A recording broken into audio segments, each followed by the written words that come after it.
Assalamualaikum Bun. Waalaikumsalam Rizky. Aku mau tanya-tanya ya Bun. Boleh. Kegiatan apa saja yang menggunakan air?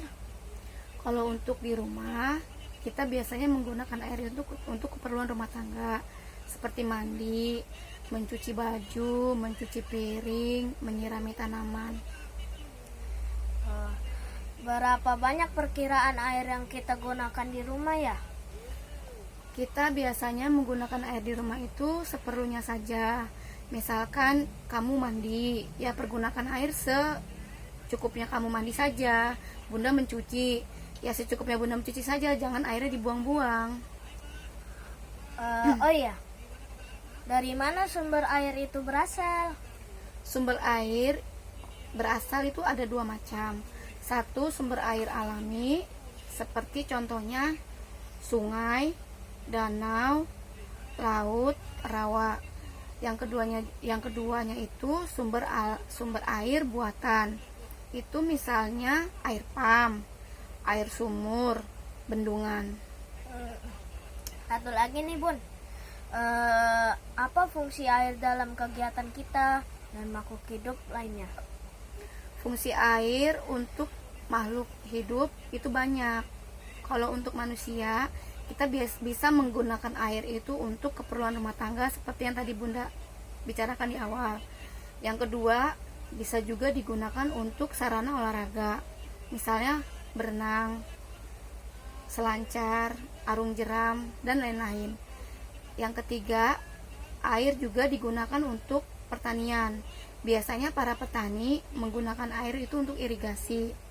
Yang keempat, bisa juga digunakan untuk sarana rekreasi.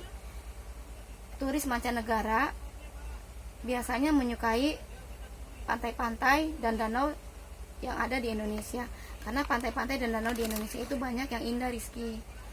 Yang kelima, air juga bisa digunakan sebagai sarana tempat berbisnis, seperti di daerah Banjarmasin. Di sana ada Sungai Barito. Di sana ada pasar terapung. Jadi penjual di sana menjajakan barang dagangannya di pasar terapung tersebut. Sedangkan untuk hewan, air itu berguna untuk mandi, juga minum. Tetapi hewan juga biasa menggunakan air itu sebagai senjata, seperti ikan panah. Ikan panah menggunakan air itu untuk menyemburkan air untuk mengalahkan lawannya.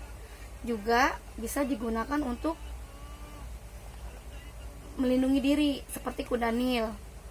Mereka biasanya berendam untuk melindungi tubuh mereka dari sengatan matahari. Yang ketiga, bisa juga digunakan untuk tempat tinggal, karena ada beberapa hewan itu mereka tinggalnya di laut, di air, seperti ikan, udang, kerang, dan lain-lain. Sedangkan untuk tumbuhan biasanya digunakan untuk tempat hidup, seperti eceng gondok, teratai, pandan air. Mereka kan tumbuhnya tuh di dalam air.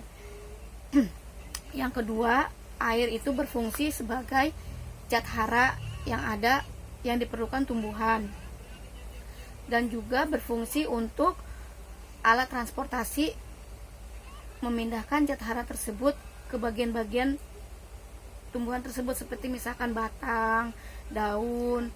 Jadi fungsinya itu untuk alat transportasi, memindahkan zat hara tersebut ke bagian-bagian dari tumbuhan tersebut.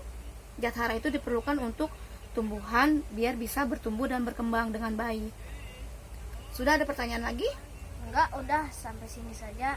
Jadi terima kasih ya Bun. Sama-sama Rizky.